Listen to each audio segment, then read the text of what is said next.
Hi dear friends, mind mirror with സമീറയിലേക്ക് എല്ലാവർക്കും സ്വാഗതം. ഒരിക്കലെങ്കിലും നിങ്ങൾ ഇങ്ങനെ ചിന്തിച്ചിട്ടുണ്ടോ? ഞാൻ ആരെയും വേദനിപ്പിച്ചിട്ടില്ല, എല്ലാവരോടും മാന്യമായി പെരുമാറുന്നു, എന്നിട്ടും എന്തുകൊണ്ടാണ് ചിലർ എന്നെ ഇഷ്ടപ്പെടാത്തത് എന്ന്? ഈ ചോദ്യം ജീവിതത്തിൽ ഒരിക്കലെങ്കിലും എല്ലാവരുടെയും മനസ്സിൽ വന്നിട്ടുണ്ടാകും. ചിലർ നമ്മളെ കണ്ടാൽ ചിരിക്കും, ചിലർ നമ്മളെ ഒഴിവാക്കും, മറ്റു ചിലർ നമ്മളെക്കുറിച്ച് തെറ്റായ കഥകൾ പ്രചരിപ്പിക്കും. അപ്പോൾ നമ്മൾ സ്വയം കുറ്റപ്പെടുത്താൻ തുടങ്ങും, എൻ്റെ ഭാഗത്ത് എന്തെങ്കിലും തെറ്റുണ്ടോ എന്ന്. പക്ഷേ എല്ലാ സമയത്തും പ്രശ്നം നിങ്ങളായിരിക്കണമെന്നില്ല.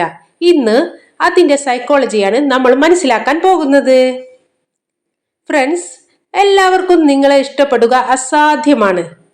ലോകത്ത് കോടിക്കണക്കിന് ആളുകളുണ്ട്. എല്ലാവർക്കും വ്യത്യസ്ത സ്വഭാവമുണ്ട്, അനുഭവം, ഇഷ്ടം, കാഴ്ചപ്പാട് എല്ലാം ഉണ്ട്. അതുകൊണ്ട് എല്ലാവർക്കും ഒരാളെ ഒരുപോലെ ഇഷ്ടപ്പെടുമെന്ന് പ്രതീക്ഷിക്കുന്നത് യഥാർത്ഥമല്ല. നിങ്ങളുടെ മൂല്യം തീരുമാനിക്കുന്നത് മറ്റുള്ളവരുടെ അഭിപ്രായമല്ല. ചിലപ്പോൾ നിങ്ങളുടെ പ്രകാശം ചിലരെ അസ്വസ്ഥരാക്കാം. ചിലർ നിങ്ങളെ വെറുക്കുന്നത് നിങ്ങൾ മോശമായതുകൊണ്ടല്ല, നിങ്ങളുടെ ആത്മവിശ്വാസം കണ്ടിട്ട്, നിങ്ങളുടെ സമാധാനം കണ്ടിട്ട്, നിങ്ങളുടെ കഴിവ് കണ്ടിട്ട്, നിങ്ങളുടെ സന്തോഷം കണ്ടിട്ട്. ഇവ ചിലരുടെ മനസ്സിൽ താരതമ്യം സൃഷ്ടിക്കും. ആ താരതമ്യം അസൂയയായി മാറുമ്പോൾ അവർ നിങ്ങളെ കുറ്റപ്പെടുത്താൻ തുടങ്ങും, നിങ്ങളെപ്പറ്റി തെറ്റായ അപവാദങ്ങൾ പ്രചരിപ്പിക്കാൻ തുടങ്ങും.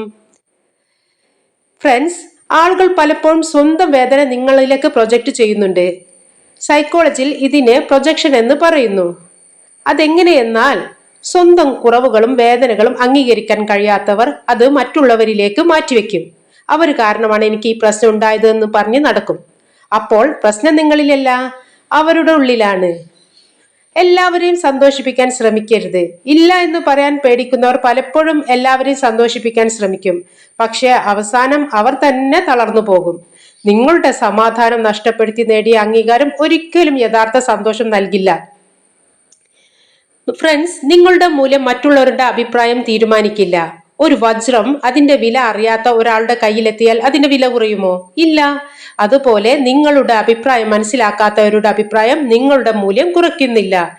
ഇനി ഞാൻ ഒരു ചെറിയ കഥ പറയാം. ഒരച്ഛനും മകനും കഴുതയുമായി യാത്ര ചെയ്യുകയായിരുന്നു. ആദ്യം ഇരുവരും നടന്നു. ആളുകൾ പറഞ്ഞു, കഴുത ഉണ്ടായിട്ട് നടക്കുകയാണോ എന്ന്. അപ്പോൾ അച്ഛൻ കഴുത പുറത്ത് കയറി. വീണ്ടും ആളുകൾ പറഞ്ഞു, മകനെ നടത്തിച്ചിട്ട് അച്ഛൻ കയറുന്നു എന്ന്. അപ്പോ കഴുതപ്പുറത്ത് മകൻ കയറി. അപ്പോൾ മറ്റുള്ളവർ പറഞ്ഞു, വയസ്സായ അച്ഛനെ നടത്തിക്കുകയാണോ എന്ന്.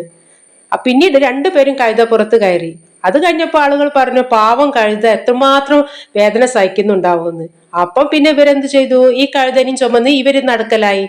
അതുപോലെ എല്ലാവരെയും സന്തോഷിപ്പിക്കാൻ ശ്രമിച്ചപ്പോൾ അവർ പരിഹാസത്തിന് ഇരയായി. ഈ കഥ നമ്മളെ പഠിപ്പിക്കുന്നത് ഒറ്റ കാര്യമാണ്: എല്ലാവരെയും നമുക്ക് തൃപ്തിപ്പെടുത്താൻ കഴിയില്ല. അതാണ്, നിങ്ങൾ എല്ലാവരും ഇഷ്ടപ്പെടുന്നില്ലെങ്കിൽ വിഷമിക്കേണ്ട. നിങ്ങൾ നല്ലവനാണെന്ന് തെളിയിക്കാൻ ജീവിതം മുഴുവൻ ചിലവഴിക്കരുത്. നിങ്ങൾ യഥാർത്ഥത്തിൽ അറിയുന്നവർക്ക് വിശദീകരണം നൽകേണ്ട ആവശ്യമില്ല.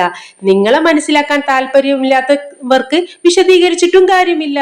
അതിനാൽ സ്വന്തം മൂല്യം തിരിച്ചറിയുക, സ്വന്തം സമാധാനം സംരക്ഷിക്കുക, നിങ്ങളായിട്ടിരിക്കുക. കാരണം ജീവിതത്തിൽ ഏറ്റവും പ്രധാനപ്പെട്ട അംഗീകാരം മറ്റുള്ളവരുടേതല്ല, നിങ്ങളുടെ സ്വന്തം മനസാക്ഷിയുടേതാണ്. Okay, it's me Sameera. You are watching mind mirror with Sameera. നിങ്ങളുടെ മനസ്സിന്റെ കണ്ണാടിയിൽ വീണ്ടും കാണാം. അതുവരേക്കും ബൈ. Thank you.